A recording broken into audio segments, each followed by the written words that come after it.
बिस्मिल्लाहिर्रहमानिर्रहीम अस्सलाम वालेकुम। मैं हूं करामत मुगल और मेरे साथ है वसीम मलिक। वसीम, बहुत शुक्रिया आपके वक्त का। तकरीबन यहाँ से 11,395 किलोमीटर दूर यूएस कांग्रेस में एक बिल पेश किया ओवरसीज़ पाकिस्तानियों का कमाल के 368 उस बिल के हमायत में वोट पड़ते हैं, 7 वोट सिर्फ उसके मुखालिफ पड़ते हैं।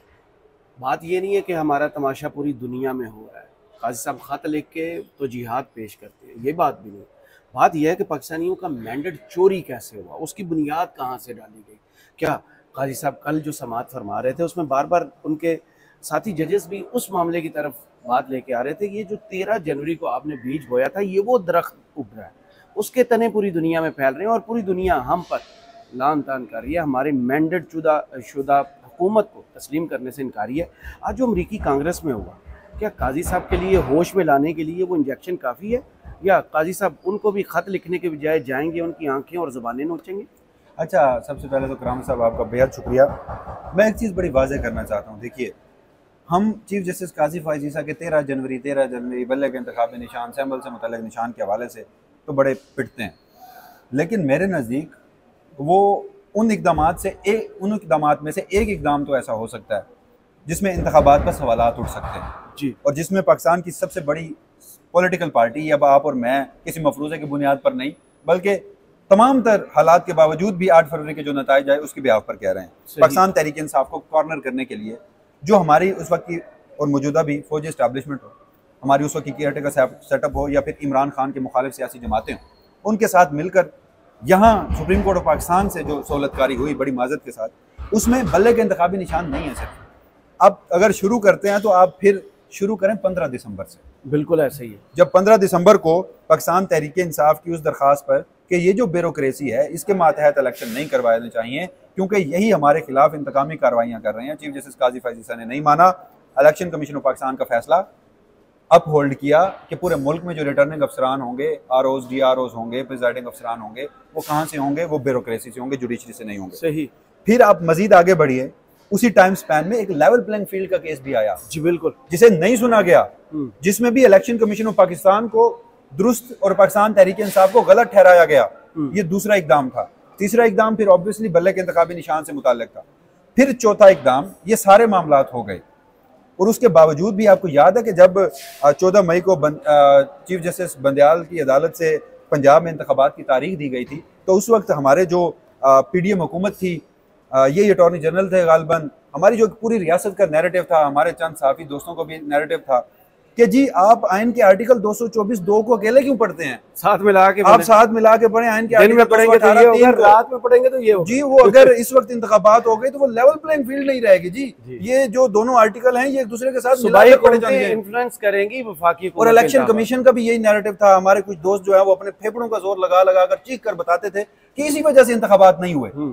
लेकिन जब फिर अब 8 फरवरी के इंतखाबात होते हैं तो फिर वो आइन का आर्टिकल 218(3) वो तमाम दोस्त भी उसे पढ़ने से भूल जाते हैं और सुप्रीम कोर्ट ऑफ पाकिस्तान जो कस्टोडियन ऑफ कॉन्स्टिट्यूशन है, जो चीफ जस्टिस काजी फ़ाइज़ ईसा कल की अदालत में बैठकर कह रहे थे ना कि जी आज जब हमने 3 जजेस से काजी साहब ने क्या एक दफा भी जिक्र किया कि वायलेशन तो 6 नवंबर से शुरू हुई है। छोड़ दें उस बात को, मैं कल की आपको काजी साहब की ऑब्जर्वेशन का हवाला दे रहा हूँ। हाँ, सबसे पहले तो 6 नवंबर से किया जाना चाहिए था, चाहे वो पाकिस्तान तहरीक इंसाफ से सदर मुमलिकत आरिफ अलवी थे, आर्टिकल 6 लगना था तो लगाना चाहिए था, सुप्रीम कोर्ट को अपनी फाइंडिंग देनी चाहिए। हर बात पे गवर्नर, इलेक्शन कमीशन तो बताएं। तो चीफ जस्टिस काजी फ़ाइज़ ईसा साहब ने कल के रोज भी कहा कि उन्हें अपना जो ओथ है वो फिर याद आ रहा है, तो उसी ओथ में लिखा हुआ है कि आप आइन के मुहाफिज हैं, तो फिर आइन के आर्टिकल 218(3) को यकसर नजरअंदाज कर दिया गया। तो इन तमाम तर जब इकदामात को आप पढ़ेंगे तो बड़ी माजत के साथ मुझे ये नजर आता है कि इस अदालत से जो सहूलतकारी उस सारे मामलात में हुई, तो उस पर फिर आपने बजा फरमाया कि खतूत में भी उसका इजहार किया गया, जो खत लिखा गया गालिबन यूरोपीय यूनियन को लिखा गया था, ब्रिटिश काउंसिल जी, उनके जो यहाँ पर पाकिस्तान में नुमाइंदे थे। तो अब एग्जैक्टली आज के रोज़ अमेरिका से भी कुछ इस तरह की इतलात आ रही हैं कि वहाँ की जो कांग्रेस है उसमें एक रेजोल्यूशन पास हुई है, 368 वोट उसके हक में आए हैं और 7 वोट उसके मुखालिफ आए हैं, और जिसमें मुतालबा किया गया है कि पाकिस्तान में एक तो ना सिर्फ 8 फरवरी के इंतखाबात में फ्री एंड फेयर इन्वेस्टिगेशन की जाए, बुनियादी इंसानी हकूक़ को प्रोटेक्ट किया जाए, साथ में कुछ छोटा तमाचा ये नहीं है, बड़ा तमाचा वो है जो जिस हालात में ये इंतखाबात हुए और मुखालिफ पार्टी के साथ जो सलूक किया है। तो एग्जैक्टली तो वो ये सिर्फ आज जो वहाँ से ये आवाज़ उठी है ये पहली मरतबा नहीं उठी, और जीन मैरियट के जो आसमा जहांगीर कॉन्फ्रेंस में उन्होंने एक खिताब किया था, उसके जवाब में जो काजी साहब ने खत लिखा था उससे भी पहले है। 8 फरवरी के इंतखाबात होते हैं, आप 9 फरवरी की तारीख को जाइए, उस रोज़ भी यूरोपीय यूनियन, उस रोज़ भी जो बरतानिया, वहाँ की जो स्टेटमेंट्स आई थी तो वो बराह रास्त उसमें जिक्र था कि एक सियासी जमात को, बड़ी सियासी जमात को पाकिस्तान की अदलिया के जरिए कॉर्नर किया गया। ने जो लिखा था उसमें ये जुमला लिखा था कि अदलिया ने अपना शोल्डर दिया है। एग्जैक्टली तो ये सारे वो मामलात थे। तो अब उस हवाले से एक और आवाज़ उठी है, तो अब इंतज़ार कीजिए कि मुमकिन है कि चीफ जस्टिस काजी फायज़ ईसा साहब यहाँ से एक और ख़त लिखें और उस ख़त के ज़रिए अपना जो मौक़िफ़ है वो पेश करें। तो बड़ी माज़रत के साथ अब हमारे यहाँ ना एक और भी यहाँ पर रिवायत पड़ चुकी है कि फ़ैसले पहले अदालतों में हुआ करते थे, अब खतूत में भी होते हैं, और ना सिर्फ खतूत में होते हैं, चैम्बर्स में भी फ़ैसले होते हैं। सही। तो चीफ जस्टिस काजी फायज़ ईसा साहब को तो शायद पता ही नहीं था कि आप लोग, हम लोग उनके ऊपर तनकीद करते हैं कि जी उन्होंने वो जो डिसाइड कर दिया कि रिव्यू पेंडिंग था, जेर इल्तबा था, और उन्होंने ख़त लिख दिया और अपने जो जजमेंट है उसकी तौजीहात पेश की, तो नहीं करना चाहिए था। तो फिर उन्होंने अगले दिन बताया कि उन्हें पता ही नहीं था कि यहाँ रिव्यू फाइल हुआ है। हालांकि प्रपोज काज लिस्ट में एक बार लगाया गया था, और जस्टिस मुसर्रत इलाली साहिबा जो हैं वो अलील थी, बेंच में शामिल नहीं थी, उनके ऊपर हार्ट सर्जरी हुई है, वो इन दिनों छुट्टियों पे हैं, तो उस वजह से वो केस फिर फाइनल काज लिस्ट में नहीं आया था। तो जो दूसरा मामला था वो जब इमरान खान साहब यहाँ नैब तरमीम केस में पेश हुए, वो एक्स पार्टी डिसीजन कर दिया गया, वो जो दरखास्त थी उसको सुना ही नहीं गया, चैम्बर में बैठकर या फिर कमेटी रूम में बैठकर 5 जजेस ने 4-1 की अक्सरियत से आकर फैसला सुना दिया, और बाद में वो सारी एग्जैक्टली, और बाद में वो जो उसका तफसीली तहरीरी फैसला जारी किया गया उसमें वो सारा कुछ बताया गया, मफरूजों की बुनियाद पर हमने ये फैसला किया है, और आखिर में आकर बताया गया कि कुछ भी होता उसका आखिरी पैराग्राफ अगर पढ़ें कि जी सुप्रीम कोर्ट ने ये फैसला अपने हाथ में ले लिया कि लाइव स्ट्रीमिंग होगी या नहीं होगी ये तय हम करेंगे, मुफाद आमा होगा या नहीं होगा ये तय हम करेंगे। हालांकि ऑलरेडी मुफाद आमा तय कर चुके थे कि उस केस में मुफाद आमा नहीं है। मुफाद आमा की एक छोटी सी मिसाल आपको दे देता हूँ, यहाँ तो हर केस को मुफाद आमा का केस बना दिया जाता है, और मुफाद आमा का इससे बड़ा केस क्या होगा कि आप बड़ा क्रेडिट लेते हैं कि आपने सुप्रीम कोर्ट की लाइव स्ट्रीमिंग शुरू की, नो डाउट ये आपका क्रेडिट बनता है, और फिर आपने वो जो सुप्रीम कोर्ट का यूट्यूब चैनल बनाया, सुप्रीम कोर्ट का जो यूट्यूब चैनल बनाया, जिस रोज इमरान खान साहब को मुतवक्का तौर पर पेश किया जाना था, उस रोज सुप्रीम कोर्ट के यूट्यूब चैनल के सब्सक्राइबर गालबन कोई 14-15 हज़ार थे, और फिर एक ही रात में वो 80-85 हज़ार तक गए, और फिर जब आपको नहीं दिखाया गया इमरान खान साहब को तो वो 75-73 हज़ार तक लोगों ने उसे अनसब्सक्राइब किया। और फिर आप देख लें कि इमरान खान की सुप्रीम कोर्ट में पेशी से कबल सुप्रीम कोर्ट की वीडियोस पर कितने व्यूज आते थे और अब कितने आते हैं। तो ये कोई बोर्ड्स तो नहीं देख रहे ना, ये जो एनालिटिक्स हैं ये कोई इंसान ही पाकिस्तान में बैठ के देख रहे हैं, तो ये मुफाद आमा का केस है। पसंद की नहीं है, यहाँ बात है आइन और कानून की। आप पहले वो मुकदमा जो है वो लाइव स्ट्रीम करते हैं, मुफाद आमा का 2 मरतबा किया जाता है, जो ही इमरान खान की पेशी होती है वो मुफाद आमा का मुकदमा ही नहीं रहता। तो मुख्तलिफ उसमें तजादात तो थे। तो बहरहाल अब इंतजार करें, और क्या कह सकते हैं कि अब मजीद इस पे जो आज के रोज यूएस कांग्रेस में हुआ है उस पर क्या पाकिस्तान के वजारत खारजा की तरफ से कोई रिस्पांस आता है, लेकिन वजारत खारजा की तरफ से ना आया तो हाल ही में कल एक और शख्सियत हमारी मौजूद, उन्होंने एक इजाफी कलमदान वजारत खारजा का अपने कंधों पे संभाला था, तो शायद उनकी तरफ से पहले चाइना यहाँ पे आता है, कॉन्फ्रेंस करता है, वो बताता है कि आपके मुल्क में अदम इस्तेहकाम क्यों है, कि सबको मिल के बैठना पड़ेगा। फिर अमेरिका आता है, वो हमें बताता है कि आपके मुल्क के सबसे बुरे इलेक्शंस हुए हैं, उनकी तहकीकात होनी चाहिए, हरेसमेंट हुई, डिटेंशन हुई, सब कुछ हुआ। ये घर ठीक कौन करेगा? अगर काजी साहब ने वो फैसला ठीक दिया होता तो आज ये हालात होते। देखिए ये जो पूरा एक सेटअप बनाया गया है ना, ये सिर्फ चीफ जस्टिस काजी फायज़ ईसा की कोशिशों से नहीं है। कुछ लोगों को बुरा लगा है, वो यहाँ से चले गए हैं। चीफ जस्टिस काजी फायज़ तो मैं ये कह रहा था कि ये सिर्फ चीफ जस्टिस काजी फायज़ ईसा को हम मोरद इल्ज़ाम तो ठहरा देते हैं, लेकिन इसमें और भी बहुत सारे किरदार हैं। Chief justice is one of them. तो दुरुस्तगी की अगर आप बात कर रहे हैं ना, तो वो फिलहाल भूल जाइए। अच्छा, बजट आपने पेश कर दिया, अब आप मान रहे हैं कि वो IMF का बजट है। कल शहबाज शरीफ साहब ने भी जो तकरीर की पार्लियामान में, आपको मैं आज एक और खबर देता हूँ जी। अभी ये सेटअप आया नहीं था, एक शख्सियत बाहर से आई थी और उन्होंने अपने लिए लॉबिंग शुरू की थी, और फिर वो पाकिस्तान की वज़ीर ख़जाना बन गई जी। अब वो वज़ारत उज़्मा के लिए लॉबिंग कर रही हैं, और बड़ी तगड़ी लॉबिंग कर रही हैं। तो आपने अगले 6 से 8 माह ना उन शख्सियत के इकदामात के ऊपर गौर करना। पहले एक शख्स पंजाब से उठता है, रगड़ के रख देता है, इतनी नाइंसाफ़ी, इतना जुल्म करता है वज़ारत आला पर, 1 साल रहता है, उसके बाद वज़ीर दाखिला बनता है, फिर सेनेटर बनता है, उसके बारे में पहले इतलात आती हैं कि वो डिप्टी प्राइम मिनिस्टर, लेकिन नहीं, उसके बारे में जो मेरे सुन लीजिएगा ना, दूसरी शख्सियत जिसको वज़ीर ख़जाना बनाया जाता है, इसके बारे में ख्वाजा आसिफ खान रिकॉर्ड कह चुके हैं कि मोहसिन नकवी और औरंगज़ेब साहब ये पसंद हैं नवाज शरीफ साहब की। लेकिन वही जमात डिप्टी प्राइम मिनिस्टर के ओहदे की तरफ जब वो बढ़ने लगते हैं मोहसिन नकवी साहब, तो जद्दा से बैठ के नोटिफिकेशन हो जाता है कि इसहाक डार साहब डिप्टी प्राइम मिनिस्टर है, उनका रास्ता रोका जाता है। ये औरंगज़ेब साहब, इस पर मैंने पूरी एक वीडियो की थी, अगर आप 2017 में वापस जाएं सर, तो डॉन न्यूज़ ने एक खबर की थी मनी लॉन्ड्रिंग के हवाले से कि हबीब बैंक की ब्रांचेस न्यूयॉर्क में क्यों बंद हुई थी।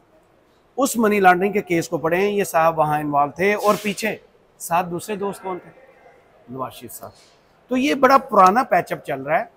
लेकिन मैं आपको जो मैं आपकी खबर है, लेकिन मैं जो आपको खबर दे रहा हूँ, मुस्लिम लीग नून वजीर खजाना साहब से खुश नहीं है। सही, वजीर खजाना साहब इस वक्त प्राइम मिनिस्टर बनने के लिए लॉबिंग कर रहे हैं, बड़ी तगड़ी लॉबिंग कर रहे हैं।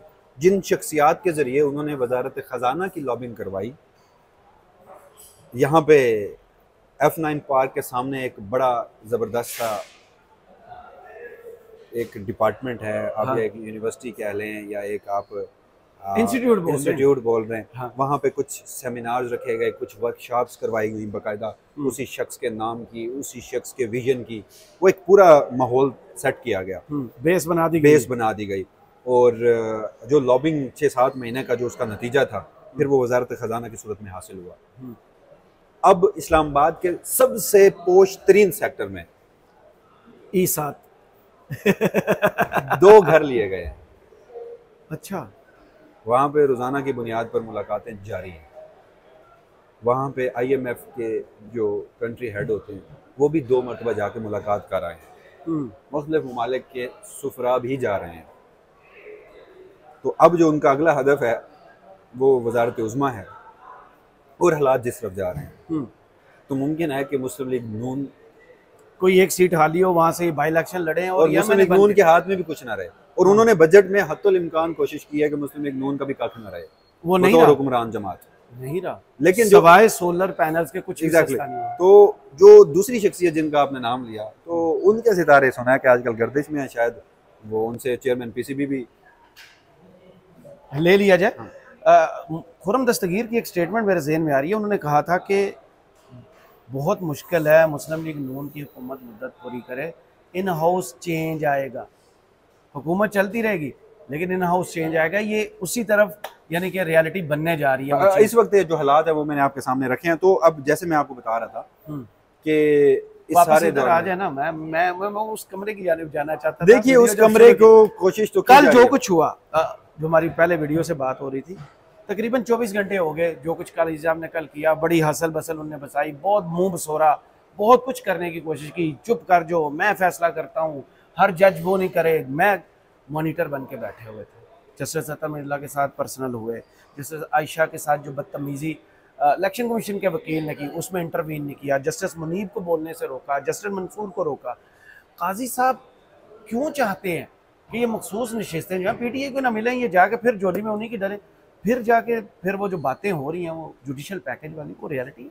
अच्छा, जुडिशल पैकेज के हवाले से लोग बात करते हैं। मेरा पहले दिन से काजी साहब के जो बाल उठ रहे थे, जोश, मेरा एक और मौक़िफ़ भी है इस हवाले से।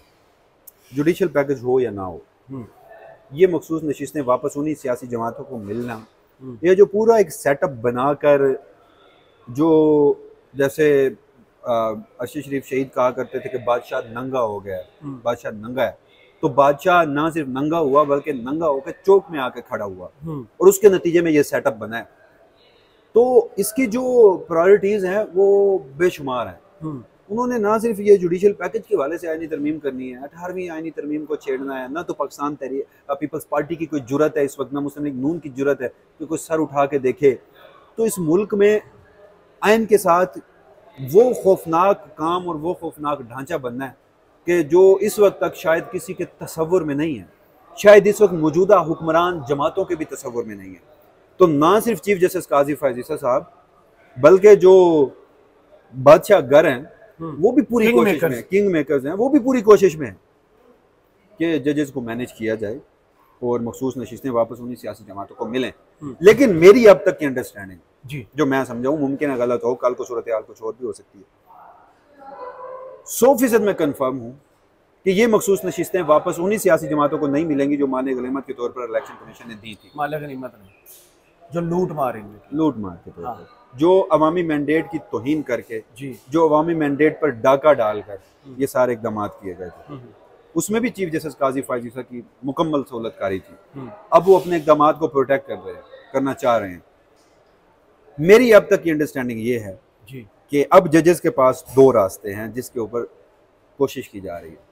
इन नशिस्तों को खाली रखा जाए अगर रखा जा सकता है, ये नशिस्तें सुन्नी इत्तेहाद फिर वो लॉजिक आ जाएगी कि इन नशिस्तों पे जो नुमाइंदगी बनती है अवाम की वो नहीं होगी।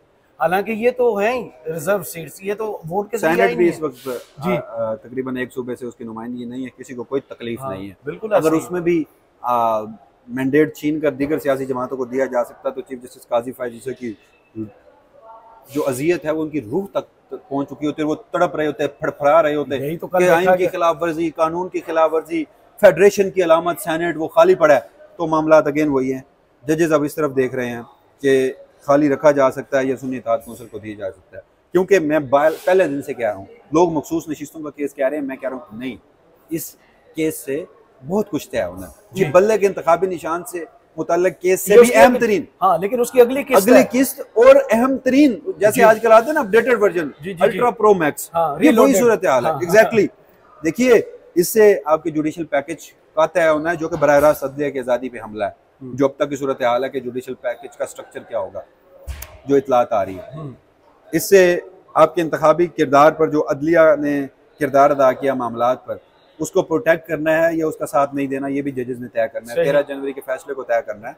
और जो आइन के साथ खिलवाड़ और जो इस मुल्क के साथ खिलवाड़ करने का सोचा जा रहा है आइनी तरमीम के जरिए, इस हाउस के जरिए अवामी मैंडेट की तौहीन करके, तो एक तरफ अवामी मैंडेट है, मैंने पहले दिन भी गालबन किसी जगह लिखा था कि एक तरफ है पब्लिक मैंडेट जी, जहाँ पर तमाम जजेस कह रहे हैं कि will of the people, will of the people, will of the people, अवाम की राय के आगे हमारा सर तस्लीम खम है, हमने अवाम की राय को देखना है। तो जनाब एक तरफ अवाम की राय, will of the people, public mandate है, दूसरी तरफ आपकी फौजी इस्टेब्लिशमेंट, आपकी मौजूदा हुकूमत, चीफ जस्टिस काजी फायज ईसा और उनके कुछ जजेस की ख्वाहिश है। तो अब सुप्रीम कोर्ट के मेजॉरिटी जजेस, उनका इम्तिहान है, इधर विल ऑफ द पीपल और पाकिस्तान की फौजी इस्टेब्लिशमेंट। सही। 24 घंटे बाद कल यानी इधर 11:30 बजे केस की समाअत है। काजी साहब को कितने जजेस का आप देख रहे हैं कि जो साथ मिल जाएगा इसके हक में फैसला देने में या इसके खिलाफ फैसला देने में? अच्छा देखिए, अगर इस हवाले से रिमार्क्स के थ्रू हम जर्नलिस्ट बैठ के कोई एक आइडिया हमारे यहाँ हम तकसीम तो नहीं कह सकते, नहीं चले हम रुझान कह सकते, हम कह देते हैं हम, क्योंकि तकसीम होती है जी। ये फुल कोर्ट से अब पूरी दुनिया ने देखा है कि तकसीम क्या है। चले हम ना कहते, पहले हम साफी झिझकते थे, हम साफी कोर्ट रिपोर्टिंग को मजीद फिल्टर लगाकर अवाम के सामने रखते थे, बिल्कुल अदालत के एहतराम में। चीफ जस्टिस काजी फायज ईसा ने लाइव स्ट्रीमिंग करके सब कुछ ही एक्सपोज कर दिया, सत्यानाश कर दिया। वो जो तशक्कुस हमने बड़ी माजरत के साथ इस आईनी अदालत का बनाया हुआ था लोगों के माइंड में, अब लोग एंजॉय करते हैं और हमें बुरा भला कह रहे होते हैं। तो वहां पर तकसीम है, चीफ जस्टिस काजी फायज ईसा, जस्टिस अमीनुद्दीन खान, जस्टिस मोहम्मद अली मजहर, जस्टिस इरफान सादात जी, 4 जजेस ऐसे हैं जिनके बारे में मैं श्योर हूं कि ये मखसूस नशिस्तें काजी साहब के साथ जाकर उन्हीं सियासी जमातों को देना चाहते हैं। सुने, जस्टिस नईम अख्तर अवान, माजी का उनका कंडक्ट देखूं तो वो चीफ जस्टिस काजी फायज ईसा के साथ जाते दिखाई दे रहे हैं उसी टोकरी में। लेकिन इस केस में मुझे लग रहा है गालबन वो जैसे 2-4% इम्कान होता है कि वो कोई सरप्राइज दे दें। ये चलें, आप जस्टिस नईम अख्तर अवान को भी इधर ही गिन लें। उसके बाद जस्टिस दूसरी साइड के जो एक्सट्रीम पे जो पोजीशन ले चुके हैं, जस्टिस मुनीब अख्तर, जस्टिस आयशा मलिक, ठीक है, जस्टिस इसमें अतर मिनुल्लाह, जस्टिस मंसूर अली शाह, सही, जस्टिस जमाल खान मंदोखेल, जस्टिस शाहिद वहीद, 6 जजेस या अफरीदी साहब। तो अब 6 ये हैं, 5 वो हैं, 11। 2 जजेस ऐसे हैं जो जज नहीं होते, जिस तरफ गए उसमें जस्टिस याह्या अफरीदी अनप्रेडिक्टेबल है हमेशा से। परसों के रिमार्क से तो लग रहा था कि वो मखसूस नशिस्तें उन्हीं सियासी जमातों को देना चाहते हैं। कल की ऑब्जर्वेशन से लग रहा था कि वो मखसूस नशिस्तें सुन्नी इत्तेहाद कौंसिल को देना चाहते हैं। तो वो हमेशा से अनप्रेडिक्टेबल रहे। मामला है जस्टिस हसन अजहर रिजवी पे, वो किस तरफ जाते हैं, सही। और on a lighter note, justice Mohammad Ali Mazhar और जस्टिस हसन अजहर रिजवी समझी हैं दोनों। हाँ समझी है। और कराची से ताल्लुक भी रखते हैं, तो जब भी मामला फंसता है ना, काम कराची आता है कि कराची किस तरफ जाएगा। तो इस मौके और फिर हमेशा कराची अवामी तवक्कुआत के बरक्स गया, बड़ी माजरत के साथ। कराची नहीं, कराची के कुछ मुअज़्ज़ज़ जजेस, जी जी, ये उनकी राय है, उनका एक फैसला है, उनकी भी तोजीहात होंगी। सलीम अज़हर साहब के बारे में हम सब वो क्योंकि फैसला है, जब वो उसका एक आप फैसला दे देते हैं, पब्लिक प्रॉपर्टी है, तनकीद करना हमारा हक है। तो अब ये क्लैरिटी जो अब तक मैं समझा हूँ जजेस की है, तो अब देखते हैं public mandate, will of the people, इधर फौजी एस्टैब्लिशमेंट सही। और जो हमें 7 समंदर पार से काजी साहब को होश में लाने का इंजेक्शन लगता है, देखते हैं काजी साहब उनकी आंखें नोचते हैं, जुबानें नोचते हैं, या कोई खत फिर मंजरे आम पर आता है कि पाकिस्तान के साथ जो सलूक काजी साहब की वजह से हुआ है उसका तमाशा पूरी दुनिया देखती है। बहुत शुक्रिया वसीम मलिक आपके वक्त का। कमेंट्स बॉक्स में ज़रूर बताइएगा वीडियो आपको कैसी लगी। इजाज़त दीजिए, अल्लाह हाफ़िज़।